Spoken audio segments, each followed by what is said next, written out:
जब भी वृंदावन जाओ तो सीधा बिहारी जी मत जाओ।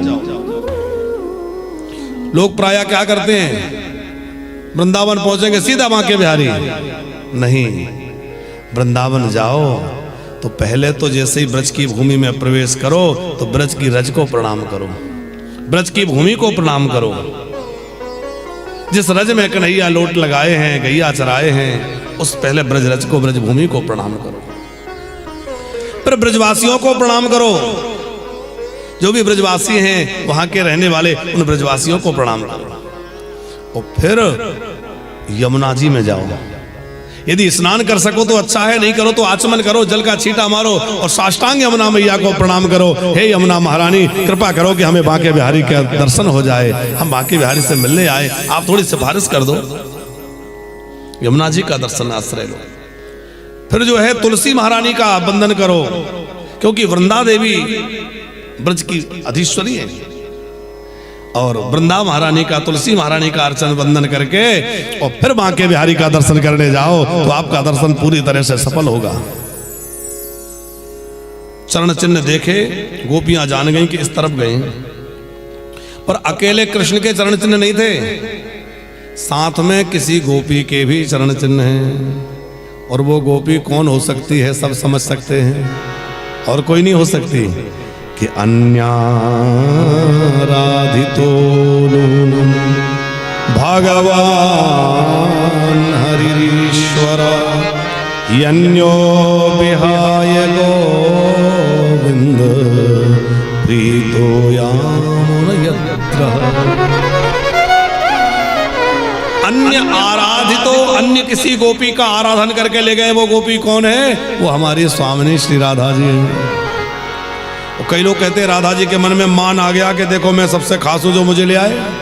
ऐसा नहीं, व्यासपीठ को तो ये लगता है कि राधा जी के अंदर करुणा जग गई कि मैं गोपियों के साथ होती तो वो इस तरह वन वन नहीं भटक रही होती, उनको कृष्ण मिल जाते, पर मैं उनके साथ नहीं हूं इसलिए वो भटक रही हैं। इसलिए अब मैं कृष्ण से अलग होकर थोड़ी देर गोपियों के पास पहुंचूं, तो बोली कि अब नहीं चला जाता। श्री कृष्ण बोले कि क्या चाहते हो? बोले कंधे पे बिठाओ। तो श्री कृष्ण कंधे पे बिठाने का नाटक करते भाई अंतर ध्यान हो गए, पीछे से गोपियां आई, वही राधा जी उनको मिल गई। और राधा जी को प्राप्त करके गोपियों को बड़ा आश्रय मिल गया। अब तो श्री जी मिल गई हैं। भुजा उठाकर गोपियों ने कृष्ण को पुकारा, हा नाथ रमना पृष्ठ क्वासी क्वासी महाभुजो दास्यास्ते कृपणाया में सखे दर्शय सन्निधि। गोपियां कह रही है, हा नाथ, हे रमण, हे पृष्ठ, हे हमारे प्रियतम तुम कहाँ हो? फिर गोपियों ने एक गीत गाया है। कौन सा गीत गाया है? तो आप लोग भी प्रति ले लीजिए। यजमान जी ने जो स्तुति पत्रिका छपवाई है उसमें गोपी गीत अंकित है, तो 2-4 श्लोक हम लोग गाएंगे। तो आप लोग भी जिनको आ सकता है थोड़ा थोड़ा मिला मिला के साथ में गाइए, और बड़े प्रेम पूर्वक भागवत का जो मुख्य प्राण है उस गोपी गीत का आश्रय हम लोग लेके होंगे।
विश्वतो भया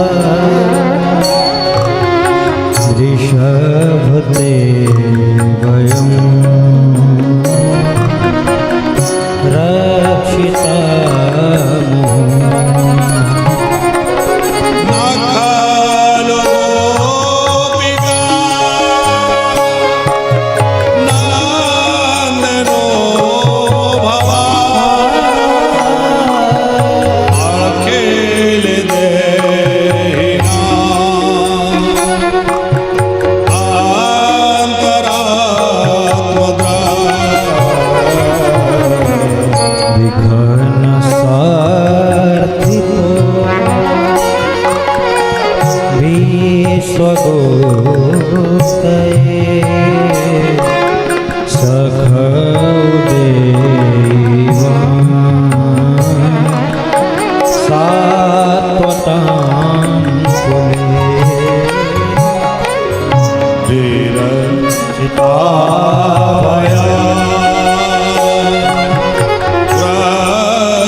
गौरी गाजना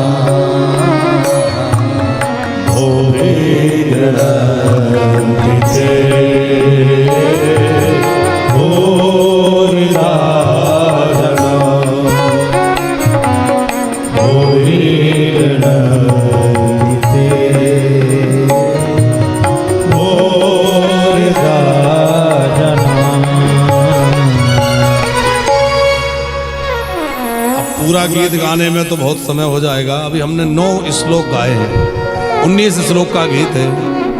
और गोपियां इन गीत के भाव जो दे रही हैं वो बड़े विलक्षण भाव हैं। अब कभी आगे समय मिलेगा तो स्वतंत्र आपको गोपी गीत के ही भाव सुनाएंगे। अभी कुछ दिन पहले हम लोगों ने गोपी गीत पर ही कथा की थी, तो 5 दिन केवल गोपी गीत गाया। उसमें भी हमारे करीब 7-8 श्लोक ही ठीक से हो पाए, पर बाकी तो जल्दी जल्दी करके पूरा किया था, क्योंकि इसके जो भाव हैं वो बड़े विलक्षण हैं, बड़ी अद्भुत चर्चा है। गोपियां अपने हृदय के उद्गार गीत के माध्यम से व्यक्त कर रही हैं। और जब श्री कृष्ण नहीं मिले तो जोर जोर से रोने लगी। इति गोप्या प्रगायन्त्यो प्रणपत्यां चित्रधा रोरुदु सस्वरम कृष्ण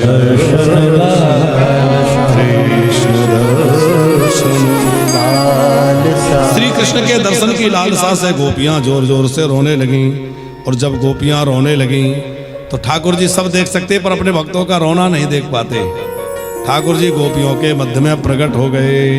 किता सामाभे छौरे श्यमान मुकामुजा पीतांबर धरस्त्रगभि साक्षात मनोमता।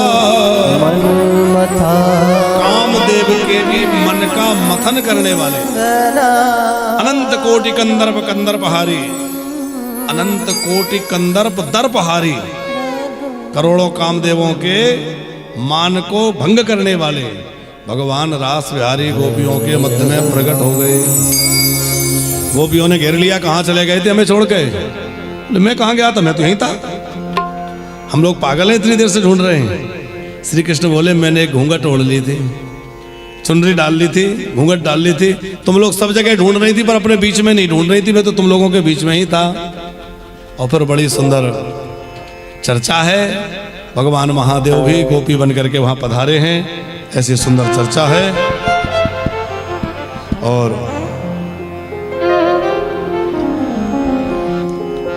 अब हम लोग रास का दर्शन करें। और ठाकुर जी की बांसुरी बजने लगी। पहले तो रास हुआ था, अब महारास। अब ठाकुर जी अंतर ध्यान होने के बाद जब मिले तो दिव्य महारास प्रकट हो गया। बोलो रास विहारे भगवान की।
छम नाचे राधा रानी, सुन के मीठी मुरलिया हो। श्याम छवि परो सब बलिहारी, गोपी ग्वाल और गैया हो। श्याम छवि पर सब बलिहारी, गोपी ग्वाल और गैया। सररररर चाल रे, सररररर चाल रे, मरली मुरवैया रे, मेघा बरस रे, श्याम संग राधा नाचे रे। मेरो लाला संग राधा नाचे रे, ओ श्याम संग राधा नाचे रे। गोकुल में देखो वृंदावन में देखो रे, कुल में देखो वृंदावन में देखो रे। मुरली बाजे रे, श्याम संग राधा नाचे रे। संग राधा नाचे रे।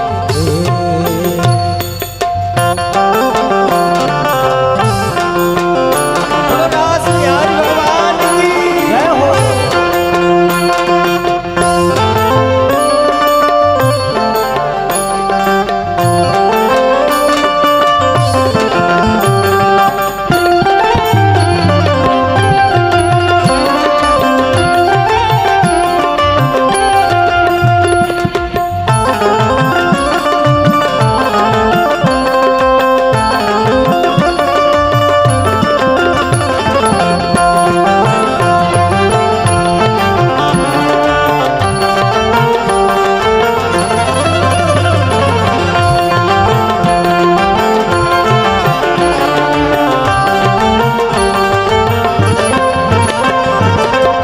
बंशी बट पर यमुना तट पर, कान्हा रास रचाए हो बंसी बट पर यमुना तट पर, कान्हा रास रचाए।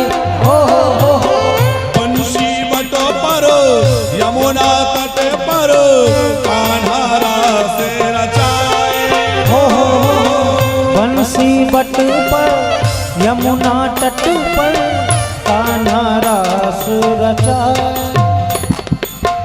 गोपी बन करो शंकर आए, गोपेश्वर कहलाए। गोपी बन कर शंकर आए, गोपेश्वर कहलाए। डम डम डम बाजे, डम डम डम बाजे, कान्हा की मुरली पे जग सारा नाचे रे, श्याम संग राधा नाचे रे। मेरो लाला संग राधा नाचे रे।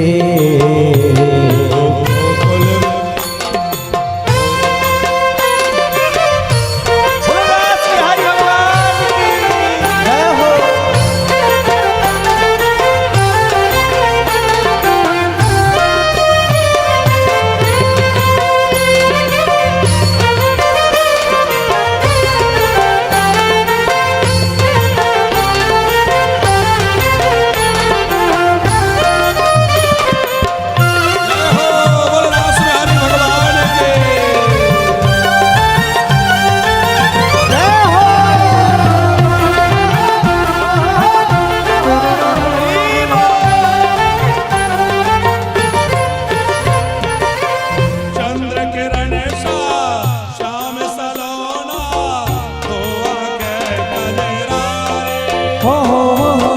चंद्र किरण सा श्याम सलोना, दो आंखें गजरा। ठुमक ठुमक नाचे गोपियन के संग, जग का पालनहार। ठुमक ठुमक नाचे गोपियन के संग, जग का पालनहारी।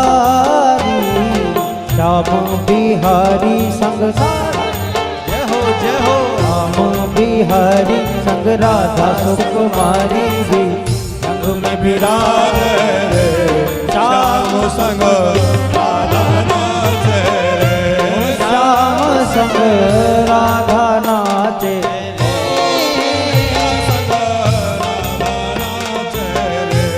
श्याम संग राधा नाचे रे गोकुल में देखो वृंदावन में देखो रे गोकुल में देखो वृंदावन में देखो रे मुरली बाजे रे श्याम संग राधा नाचे रे श्याम रे कन्हैया संग राधा नाचे रे कन्हैया संग राधा नाचे रे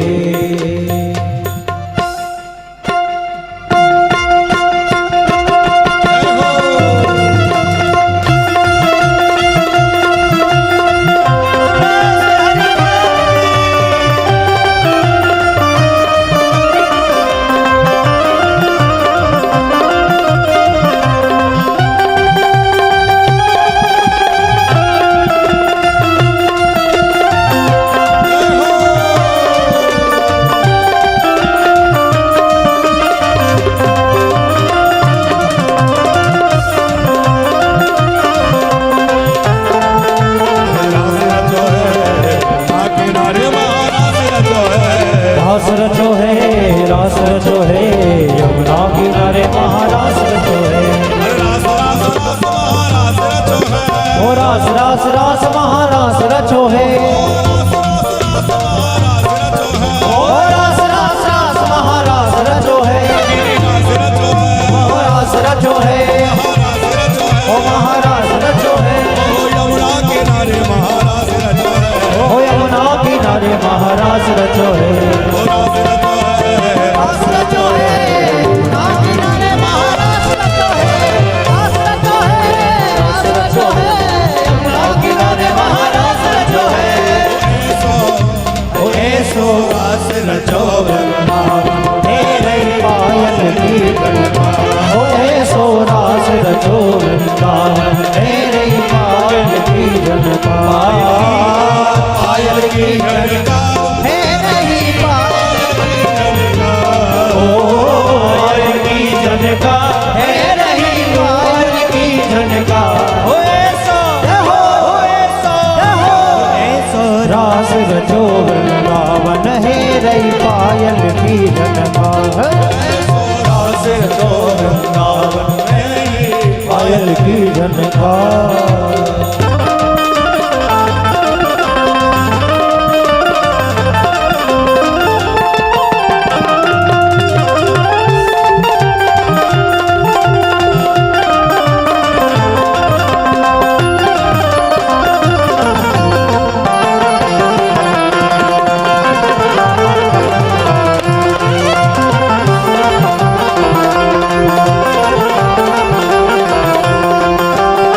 घुंघरू खूब क्षमा छम बाजे क्षमा छम बाजे बजते बिछुआ बहुते बाजे रवा गोंदनी केहू बाजे अंग अंग में गहना साजे चुड़ियन की झनकार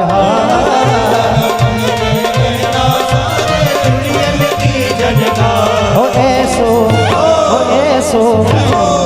ऐसो रास रचो वृंदावन है नहीं पायल की जनका हो ऐसो रास रचो वृंदावन है नहीं पायल की जनका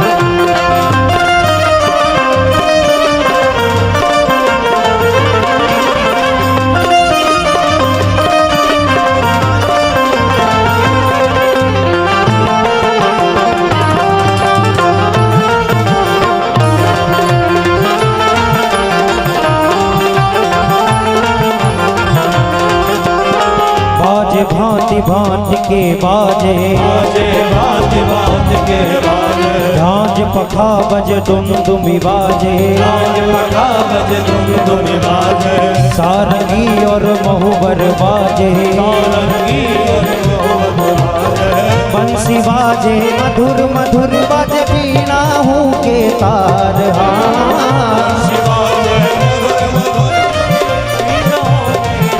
ओ ऐसो, ऐसो रास रचो वृंदाव, नहीं रही पायल की झनकार। ऐसो रास रचो वृंदाव, नहीं पायल की झनकार। ओ रास रचो रास रचो रास रचो है, ओ रास रचो रास रचो रास रचो है, ओ यमुना किनारे महारास रचो है, ओ यमुना किनारे महारास रचो है, ओ रास रचो रास रचो रास रचो है, रास रचो रास रचो रास रचो है, ओ यमुना किनारे महारास रचो है, ओ यमुना किनारे महारास रचो है, ओ रास रचो है यमुना किनारे महारास रचो है, रास रचो है, रास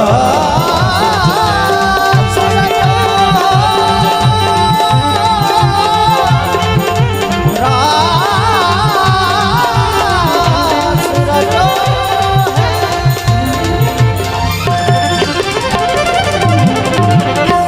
बोल रास बिहारी भगवान की। अब सब लोग अपने स्थान पर विराज जाइए और थोड़ा कल्पना करिए कि हम लोग तो कथा के बीच में रास की कथा सुनते हुए सूक्ष्म आनंद ले रहे हैं, तो एकदम ऐसे ही लहर आ रही है, और जहां साक्षात श्याम सुंदर रसेश्वर रासेश्वर श्याम सुंदर प्रकट हैं और लीला हुई, वहां क्या रस वर्षा हुई होगी। अद्भुत दिव्य महारास प्रकट हुआ है, और उस दिव्य महारास में सब गोपियां निमग्न हो गई। फिर श्याम सुंदर श्री कृष्ण के अनुमोदन से सब गोपियां अपने अपने घरों को लौटी हैं। आगे बड़ी सुंदर कथा है। आगे और कई असुर कंस के द्वारा भेजे गए, जिनका श्री कृष्ण ने उद्धार किया है, जिसमें अरिष्टासुर नाम का दैत्य है, केसी नाम का राक्षस है, एक सुदर्शन नाम का विद्याधर भी आया, उसका प्रभु ने उद्धार किया, शंखचूड़ नाम का यक्ष आया, इन सब का धीरे धीरे उद्धार कर रहे हैं। पर मन में विचार आया कि एक एक करके कब तक मारूंगा, अब तो कंस को समाप्त करना ही होगा। अब बांसुरी बहुत बजा ली, अब तो शंख बजाना होगा। अब प्रेम लीला तो हो गई, अब मुझे पराक्रम लीला करनी होगी। तो जब भी लीला में कोई परिवर्तन लाना होता है तो भगवान के मन है श्री नारद जी को प्रेरित कर देते हैं। नारद जी को प्रेरणा हुई और देव ऋषि नारद वहां से मथुरा पधारे। कंस ने खूब स्वागत किया। एक नारद जी ऐसे महात्मा है, जहां चले जाए स्वागत होता है, सब जगह प्रवेश है। कंस से पूछा सब ठीक ठाक है? कंस बोला अरे क्या ठीक है, जाने वो शत्रु कहां छुपा बैठा है, मिलता ही नहीं, अभी तक नहीं मिला, पहचान ही नहीं पाए। अरे तुम बड़े भोले हो, अरे वो जो नंद जी का काला काला लाला है वही तो तुम्हारा काल है। पर महाराज वो आकाशवाणी ने तो कहा था कि वो देवकी के गर्भ से जन्म लेगा। तब सुनाया अरे भोले कंस, तुम्हें पता नहीं है कैसे वसुदेव जी ने रात्रि ही रात्रि में अपने लाला को गोकुल पहुंचा दिया। यशोदाया सुतां कन्यां देवक्या कृष्णमेव च रामं च रोहिणी पुत्रं वसुदेवेन बेव्रता। ये वसुदेव ने तुमको भ्रमित किया है, अदला बदली भई है। सच्ची बात यह है कि यशोदा ने तो लाली को जन्म दिया था। अब तो कंस का क्रोध बहुत बढ़ गया, वसुदेव जी को मारने चला। नारद जी बोले वसुदेव को नहीं, अब तो वासुदेव को पकड़ो। कैसे पकड़ूं? देखो बोलिए तुम्हारी समस्या है, मैंने तो बता दिया, अब चला। नारद जी विदा हो गए। कंस ने आपातकालीन बैठक की, क्या किया जाए। लोगों ने सब परामर्श दिया, महाराज अभी तक हम लोग अपने अपने एक एक योद्धा भेजते गए, वो मारता गया, क्यों ना हम उसको यहीं बुला लें और सब लोग मिलजुल के किसी न किसी भांति से मार ही देंगे। कंस को लगा ये बात बिल्कुल ठीक है। कौन? सब जगह नजर घुमाई तो ध्यान गया अक्रूर जी पर, क्योंकि जैसे लंका में विभीषण जी रहते थे, उसी प्रकार दुष्ट कंस के नगर में, उस राज्य में बड़े भगवत प्रेमी, भगवत अनुरागी श्री अक्रूर जी महाराज। और देखो भगवान आएंगे तो किसी क्रूर व्यक्ति के द्वारा नहीं, अक्रूर, जो क्रूर नहीं है। भो भो दान पते मह्यम क्रियताम नेत्र मात्र मो विद्यते भोज वृष्णिषु। अरे भोजराज, तुम्हारे वो कंस ने कहा, अरे महाराज आप जैसा हितैषी तो मेरा कोई है ही नहीं, आप तो बहुत मेरे हितैषी हैं। वो कंस को प्रणाम करते देख के अक्रूर जी का तो हृदय कांप गया, ये दुष्ट मुझे क्यों प्रणाम कर रहा है। देखो स्वार्थी व्यक्ति, कोई दुष्ट प्रकृति का व्यक्ति जब ज्यादा नमस्कार प्रणाम करे तो सावधान हो जाओ, पता नहीं क्या चक्कर है, इसके मन में क्या षड्यंत्र चल रहा है। कंस ने कहा तुम तो मेरे बड़े हितैषी हो। अक्रूर जी और डर गए, जाने अभी क्या कराने वाला है। जैसे वो रावण मारीच के पास गया तो बोले, अरे मामा जी आप तो मेरे बड़े हितैषी हैं। मारीच घबराया कि जाने ये कहां फंसाएगा। वो आखिर में मारीच को मरना ही पड़ा, पर भगवान के हाथों से मरा तो उद्धार हो गया। उसी प्रकार यहां अक्रूर जी महाराज सोच रहे थे पता नहीं ये क्या करेगा। कंस बोला कि तुम्हें वृंदावन जाना है, नंद जी के जो बालक हैं कृष्ण बलराम, उनको लेके आना है, मेरा रथ ले जाओ। और जैसे ही सुना तो अक्रूर जी के मन में आनंद की लहरें आ गई। ओहो, जिन प्रभु के दर्शन के लिए मैं व्याकुल हो रहा था, उनके दर्शन का सौभाग्य मिलेगा। मेरा कितना बड़ा भाग्य है कि मैं जाके उन चरणों का दर्शन करूंगा, मेरे भाग्य खुल जाएंगे। पर मैं अपने उस प्रेम को प्रकट कर दूंगा तो ये दुष्ट है, जाने क्या करेगा, छुपा रखा। अब उधर रात्रि भर उस रथ को सजाते रहे, इसमें बैठ के मेरे प्रभु आएंगे, कृष्ण बलराम पधारेंगे। बड़े भोर में अक्रूर जी रथ लेकर के चले हैं मथुरा से वृंदावन की ओर। और जैसे ही रथ लेकर के वृंदावन की भूमि में प्रवेश किया है, कोमल कोमल बालू में श्याम सुंदर के कृष्ण चरण चिन्ह बने हुए हैं। उन चरण चिन्हों को देख करके रथ से कूद पड़े। जिस भूमि में मेरे श्याम सुंदर नंगे पैर चलते हैं, मैं उसमें रथ पे बैठ के जाऊं। भरतलाल जी कहते हैं सेवक का धर्म क्या है, और सिर बल जाऊं उचित अस मोरा, और सबते सेवक धर्म कठोरा। अरे जहां भगवान नंगे पैर चलते हैं वहां तो मैं सिर के बल जाऊं। उस धूल को उठा के सिर पे लगा रहे हैं, उस धूल में लोट लगा रहे हैं। अक्रूर जी इतने भाव विह्वल हो गए कि भाव में गोता लगाते भाई सवेरे से शाम हो गई। और संध्या के काल में जैसे ही उन्होंने वृंदावन में प्रवेश किया, तापड़िया जी श्री कृष्ण और बलराम गैया चरा के लौट रहे हैं। अक्रूर जी के मन में भय लगा था कि कहीं ऐसा ना हो कृष्ण मुझे देखकर भाग जाएं, कहीं छुप जाएं, मुझसे मिलेंगे कि नहीं मिलेंगे। कई कल्पनाएं हो रही थी, क्योंकि मैं तो दुष्ट का सहायक हूं। पर जैसे ही श्री कृष्ण ने देखा, ददर्श कृष्णम रामम चा ब्रजे गोदोहनम गतौ पीतनीलांबरधरो सरदम्बोरुहे क्षणौ। श्री बलराम जी नीला वस्त्र पहने हैं, नीलांबर। श्री कृष्ण पीतांबर पहने हुए हैं, बड़ी शोभा हो रही है, गायों के पीछे पीछे चले आ रहे हैं। और जैसे ही देखा, ओहो चाचा जी आए, चाचा जी आए। श्री कृष्ण साष्टांग प्रणाम कर रहे हैं। अक्रूर जी के तो आंखों से अश्रु के पनारे निकल पड़े। वाह मेरे प्रभु, आप मेरे जैसे दुष्ट को चाचा जी कह रहे हैं, इतना आदर दे रहे हैं, मुझे प्रणाम कर रहे हैं। अक्रूर जी ने सारी बात कही। इस समय कंस की योजना बढ़िया नहीं है, उसके बुलाने का उद्देश्य भी ठीक नहीं है। श्री कृष्ण बोले, चाचा जी ये सब बातें किसी और से मत कहना, नहीं तो मैं जा नहीं पाऊंगा। अब कंस का समय आ गया, आप बिल्कुल मत घबराइए, अब मुझे ले चलिए। तब तक तो नंद बाबा को समाचार मिल गया, अक्रूर जी आए। दौड़कर नंद बाबा आए, अक्रूर जी को नमस्कार किया, आतिथ्य करते हुए महल में ले गए। आइए आइए, बड़ी कृपा करी, स्वागत किया, भोजन कराया, और आने का कारण पूछा, कोई विशेष प्रयोजन हो तो आज्ञा करिए। तब अक्रूर जी ने सारी बात कही। बहुत बड़ा धनुष यज्ञ है, आपको बुलाया है, आपके बच्चों के लिए रथ भेजा है। अब नंद बाबा इतने भोले हैं कि वो कुछ समझे नहीं, वो ये समझे कि हम हर वर्ष कर भेजते हैं, इसलिए कंस ने हमारे लिए बच्चों के लिए रथ भेजा है।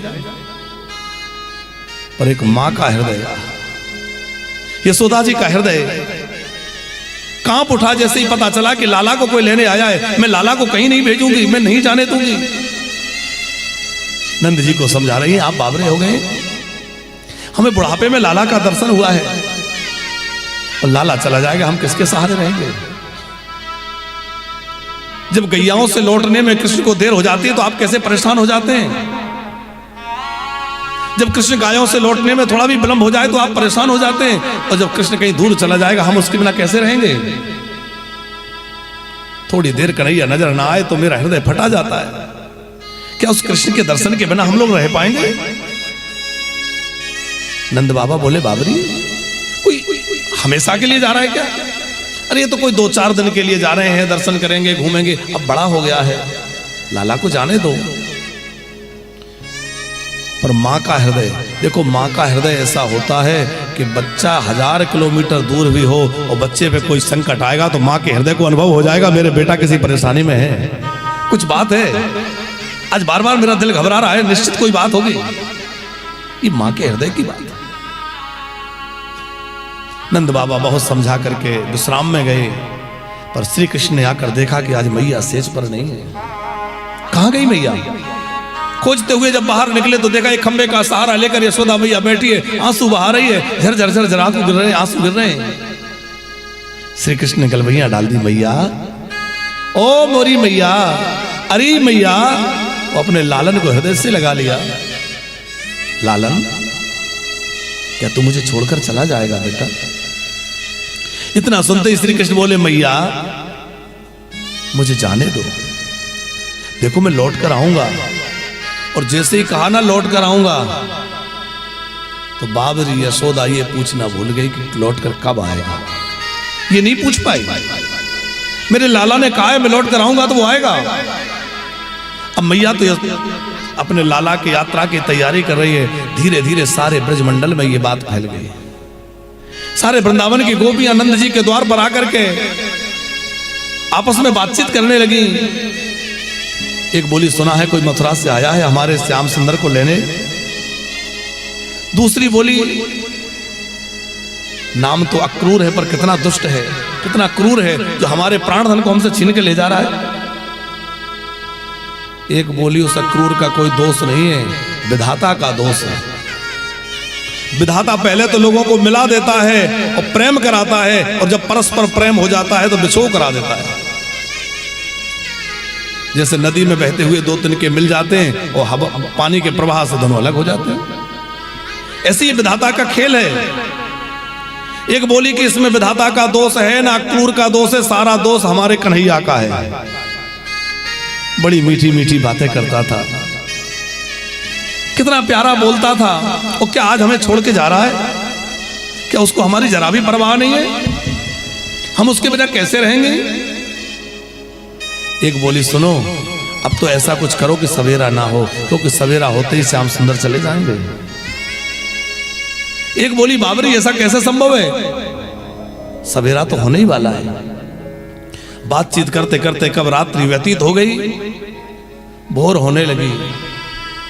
वृद्धा गोपियों के दधि मंथन का शब्द, पक्षियों का कलरव इस बात का द्योतक है कि अब भोर होने वाली है। गोपियां की अधीरता और बढ़ रही है, आंखों से झरझर आंसू बह रहे हैं, रो रही हैं, कैसे रहेंगे उसके बिना। जब वो गाय चराने जाता है तो हमें ऐसा लगता है कि अब हमारे प्राण चले जाएंगे, और जब वो हमेशा के लिए जाएगा तो हम कैसे रहेंगे।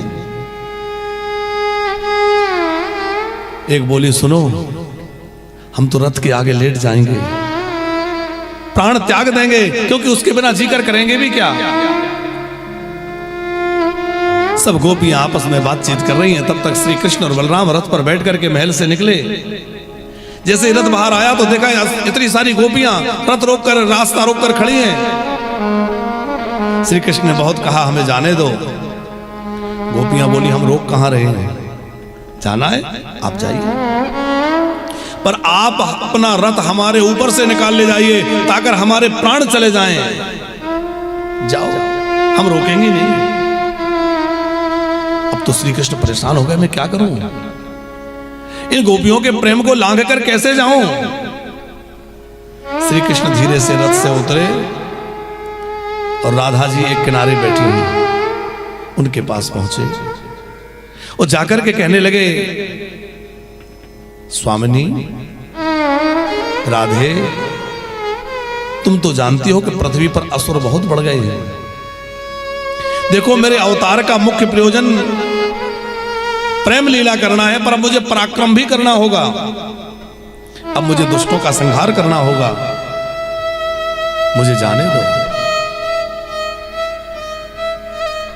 प्रेम में आग्रह तो हो सकता है, पर प्रेम में दुराग्रह नहीं हो सकता। राधा जी ने जैसे ही सुना कि हमारे श्याम सुंदर जाना चाहते हैं, बोले पधारिए, हम रोकेंगे नहीं। देखो, प्रेम में कोई जबरदस्ती अपना आग्रह थोपे, वो प्रेम नहीं है। प्रेम का लक्षण क्या है? देव ऋषि नारद अपने भक्ति सूत्र में कहते हैं, गुण रहितम कामना रहितम प्रतिक्षण वर्धमानम इति प्रेम लक्षणम। जिसमें कोई कामना ना हो, कोई इच्छा ना हो, कोई मांग ना हो, वो प्रेम है। और स्वसुख की गंध भी जहां ना हो। राधा जी कहती, हम करोड़ों वर्ष तुम्हारी प्रतीक्षा कर लेंगे, हम तुम्हारा वियोग सहन कर लेंगे, पर हम तुम्हें दुखी नहीं करेंगे। यदि तुम्हें जाने में प्रसन्नता है तो बिल्कुल चले जाइए। यही प्रेम, यही आदर्श भरत जी का है। तापड़िया जी, जिस समय श्री भरतलाल जी चित्रकूट पहुंचे, राम जी भरत जी के प्रेम के सामने परास्त हो गए। और राम जी ने कहा, भैया भरत, अब तुम जो कहोगे मैं वही करूंगा। तुम कहोगे तो मैं लौट चलूंगा, तुम कहो मैं मुझे क्या करना है। और सब लोगों ने निर्णय भरत पर छोड़ दिया। जनक जी भी कहते हैं, जो भरत कहें वही करो। वशिष्ठ जी कहते हैं, जो भरत कहेगा वही इस समय सारे शास्त्रों का निचोड़ होगा। लेकिन भरत जी ने क्या कहा? जेहि विधि होहि, जेहि विधि प्रेम हो, प्रसन्न मन हो, करुणा सागर हे मेरे प्रभु, आप जिस विधि प्रसन्न हो, यदि आप वन में जाकर प्रसन्न हैं तो मैं आपको नहीं रोकूंगा। और कोई आज्ञा है तो आप जो कहें वो हम करने के लिए तैयार हैं। ये प्रेम है साहब, आप जो कहें। ये गोपियों का प्रेम है। श्री कृष्ण बोले, राधे, मैं कुछ मांगना चाहता हूं। इतना सुनकर राधा जी एकदम सावधान हुई। मांगिए मांगिए, क्या चाहते हैं, मैं क्या दे सकती हूं आपको। श्री कृष्ण बोले, और कुछ नहीं, मैं ये मांगना चाहता हूं कि मेरे जाने के बाद आंसू मत बहाना। इतना सुनते ही राधा जी बड़ी गंभीर हो गई, क्योंकि आपके जाने के बाद इन आंसुओं के बारों से ही तो आगे का जीवन चलता। पर कोई बात नहीं है, राजी तेरी रजा में, तुम खुश रहो। अपनी बांसुरी निकाल कर राधा जी के हाथ में रख दी और कहा, हे स्वामिनी जो, जब भी मेरी बहुत अधिक याद आए तो इस बांसुरी को बजाना, मैं तुम्हारे पास में आ जाऊंगा। राधा जी से कहा कि अब गोपियों से कहो रास्ता छोड़ दें। राधा जी ने गोपियों को इशारा किया कि रास्ता से हट जाओ। और राधा जी की आज्ञा मान के सब गोपियां रास्ता से अलग हो गई। गोपियां रास्ते से अलग हुई और श्याम सुंदर रथारूढ़ हुए। धीरे धीरे रथ आगे बढ़ा, गोपियां पीछे भागने लगी। ठोकर लग के गिर जाती हैं, फिर उठ के चलने लगती हैं। रथ अभी कुछ दूर पहुंचा था कि किसी सेवक ने कहा कि पीछे से भागती हुई मैया यशोदा आ रही है। जैसे अपनी मैया का नाम सुना, श्री कृष्ण ने रथ रुकवाया, नीचे उतरे और देखा कि बावरी होकर के हड़बड़ी सी यशोदा, लाला लाला मेरे कन्हैया मत जा, मेरे लाला, भाग रही है। यशोदा के एक हाथ में माखन रोटी है, एक हाथ में आरती का थाल है। कन्हैया ने कहा, मैया तुम इतना रोगी तो मैं कैसे जा पाऊंगा, मैया मुझे जाने दो। तब बार बार अपने लालन की आरती उतारती है, हृदय से लगाते हैं। और यशोदा जी ने माखन रोटी अपने लाला के हाथ में रखी। बेटा भूख लगे तो ये पा लेना। श्री कृष्ण ने उन माखन रोटी को मस्तक से लगा करके प्रेम से रख लिया। क्यों? क्योंकि भाग्यशाली होते हैं वो लोग जिन्हें मां के हाथ का भोजन मिलता है। तिलकम विप्र हस्तेन मात्र हस्तेन भोजनम और पिंडम पुत्र हस्तेन ना भवंती पुनः पुनः। तापड़िया जी, ब्राह्मण के हाथ का तिलक, मां के हाथ का भोजन और पुत्र के हाथ का पिंड, ये भाग्यशाली लोगों को मिलता है। ये मिले तो भाई भाग्य की बात होती है। और ध्यान रखना, जिनके मां है वो अपने मां का महत्व समझें, क्योंकि जिस दिन मां नहीं होगी ना, उस दिन मां की बहुत याद आएगी और फिर पछताने के सिवा और कुछ नहीं रह जाएगा। फिर केवल मां की याद है वो हमें जीवन भर कचोटती रहेंगी कि हमने अपनी मैया का उस समय ध्यान नहीं रखा, हमने अपनी मां की सेवा नहीं कर पाई, हमने अपनी मां का ध्यान नहीं रख पाया। फिर बस याद आएगी, पछताना रह जाएगा। इसलिए जब तक मां है, पिता है, तब तक उनकी सेवा करो साहब। माँ बाप की जीते जी सेवा करो, आदर करो।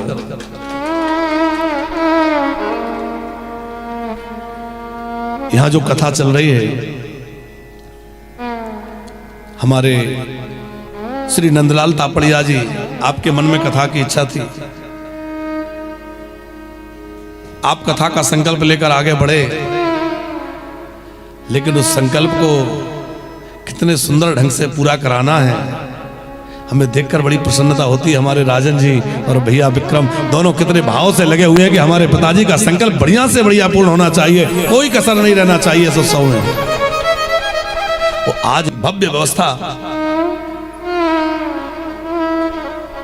किसी की प्रशंसा करना हमारा स्वभाव नहीं है, लेकिन जो माँ बाप की सेवा करते हैं और माँ बाप की भावनाओं का आदर करते हैं, ऐसे लोगों पे हमें गर्व होता है साहब, जो माँ बाप की भावनाओं का आदर करें, गर्व होता है। क्योंकि आज सबसे ज्यादा उपेक्षित, सबसे ज्यादा दुखी और सबसे ज्यादा तिरस्कार का कोई पात्र बन रहा है तो वो बुजुर्ग। बुढ़ापे में लोगों की जो दशा हो रही है वो बड़ी दयनीय है। तापड़िया जी, लोग अपनी माताओं को लाकर के वृंदावन में घुमाने के बहाने लाते हैं, रोड पे छोड़ जाते हैं। अब तुम्हें जहां मर्जी वहां जाना, जहां मर्जी वहां रहना, हम नहीं रख सकते, जाओ, हमारा पीछा छोड़ो। ऐसे कह के लोग छोड़ जाते हैं। आश्चर्य होता है, ऐसे को क्यों जन्म दे करके तुमने अपना जीवन बर्बाद किया? ऐसे बच्चों को जन्म ही क्यों दिया? धन्य है वो लोग जो अपने माँ बाप की सेवा में लगे हैं। श्री कृष्ण ने यशोदा मैया के उस माखन रोटी को हृदय से लगा लिया। उस समय यशोदा जी ने एक बात कही, कन्हैया कुछ मांगना चाहती हूं, देगा? कन्हैया बोले हाँ मांगो मांगो, क्या चाहती हो? यशोदा जी बोली बस और कुछ नहीं चाहती, इतना चाहती हूं कि मैंने एक दिन तुझे ऊखल से बांध दिया था, ये बात तू भूल जाना। तेरी इस पागल मैया ने एक दिन तुझे ऊखल से बांध दिया था। और श्री कृष्ण भी अपने आंसुओं को रोक ना पाए। आज श्री कृष्ण के नेत्र भी सजल हो गए और कहा, मैया मैं सब कुछ भूल सकता हूं, पर तेरे इस बंधन को कभी नहीं भूल सकता, क्योंकि मुझे और कोई नहीं बांध सका। यदि मुझे किसी ने बांध पाया है तो तुम्हारे प्रेम ने बांध पाया है। आज तक मुझे और कोई नहीं बांध पाया, पर यदि किसी ने बांधा है तो तुम्हारे प्रेम ने बांधा है। और फिर बार बार अपने मैया को हृदय से लगाया है, मैया के चरण छुए हैं, मैया को ढाढ़स बंधाया है। श्री कृष्ण बलराम रथ में बैठ गए हैं, मैया यशोदा पीछे भागती है, कभी गिर जाती है, कभी उठती है। मेरे लाला कन्हैया मत जा मत जा, कि छोड़े चले आज कृष्ण बलराम, बिरज को छोड़ चले, मुख मोड़ चले आज कृष्ण बलराम, बिरज को छोड़ चले। बछड़ा खो जाने पर रोया करती गैया हो। जैसे बछड़ा खो जाए पर रोया करती गैया, ऐसे रो रो देख रही है गोपी यशोदा मैया हो। ऐसे रो देख रही है गोपी यशोदा मैया हो। नर नारी और पशु पक्षी ने को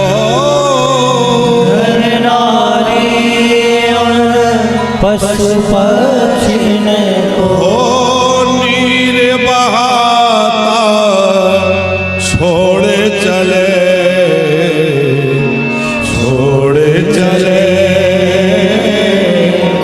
आज कृष्ण ब्रज को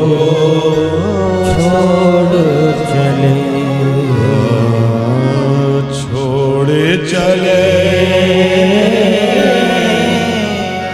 आज कृष्ण बलराम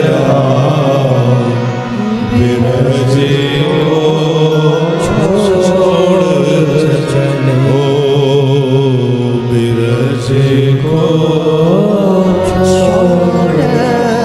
चले। अब गोपियां रथ के पीछे भाग रही हैं। रथ बहुत दूर निकल गया तो अब रथ नहीं दिख रहा, उसकी ध्वजा देख रही है। और जब ध्वजा भी दिखना बंद हो गई तो रथ की उड़ती हुई धूल उसको प्रणाम कर रही है। अक्रूर जी के मन में बड़ी चिंता थी कि मैंने ये क्या किया, ये बुरा किया। तो यमुना जी के कुंड में अक्रूर जी ने गोता लगाया तो क्या देखते हैं कि कृष्ण बलराम तो कुंड के अंदर हैं। ऊपर आके देखा तो रथ पे बैठे, अंदर जाके देखा तो इसका मतलब क्या है? कृष्ण ऐसा नहीं है कि एक समय में एक जगह रहे, कृष्ण एक समय में अनेक जगह रह सकते हैं क्योंकि वो परमात्मा है। ऐसा नहीं है कि वो एक बार में एक ही जगह रहे। ये श्री कृष्ण का बहिरंग का वियोग है और अंतरंग का संयोग है।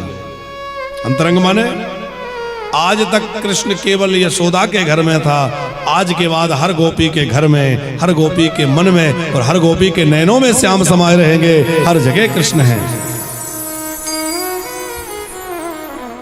ये जो राधा जी के साथ 100 वर्षों का कृष्ण का वियोग हुआ, ये क्यों हुआ?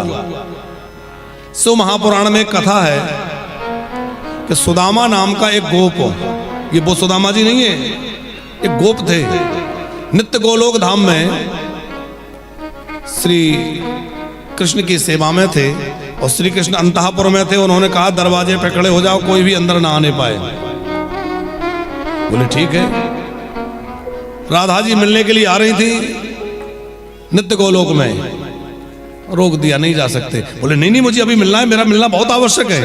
बोले नहीं नहीं आज्ञा ये है कि कोई भी अंदर नहीं जा सकता। बार बार रोका तो राधा जी को रोष आ गया, कहा कि तुम मिलने में बाधा उत्पन्न करते हो, जाओ असुर हो जाओ।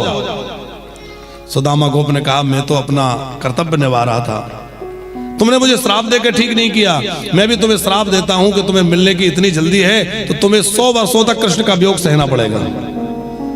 भाई सुदामा नाम का गोप शंखचूड़ नाम का असुर बना, जो भगवान शंकर के द्वारा उद्धार हुआ। और वही सुदामा गोप के श्राप को प्रमाण बना करके भूमि पर जो प्रकट लीला है उसमें राधा जी के साथ 100 वर्षों का वियोग हुआ है। वस्तुतः श्री कृष्ण और राधा का कोई वियोग होता ही नहीं है, ये अलग नहीं है, ये एक ही है। लोग कहते हैं इनमें विवाह क्यों नहीं हुआ? अरे विवाह तो इनमें बहुत पहले हो चुका है, ये तो नित्य दंपत्ति हैं, ये कोई अलग थोड़ा ही है। और ये दो हैं ही नहीं, ये तो एक ही है। राधा और कृष्ण अलग नहीं है, कृष्ण ही राधा है और राधा ही कृष्ण है। राधा वह शक्ति है जिसकी ब्रह्मा आदि आराधना करते हैं, लोकपाल दिक्पाल बड़े बड़े जिनकी एक कृपा कटाक्ष का आशा करते हैं। राधा वह तत्व है जिसकी आराधना परमात्मा करते हैं। राधा परम तत्व है जो श्री कृष्ण की अहलाद नहीं सकती है। उनका कृष्ण से वियोग नहीं है।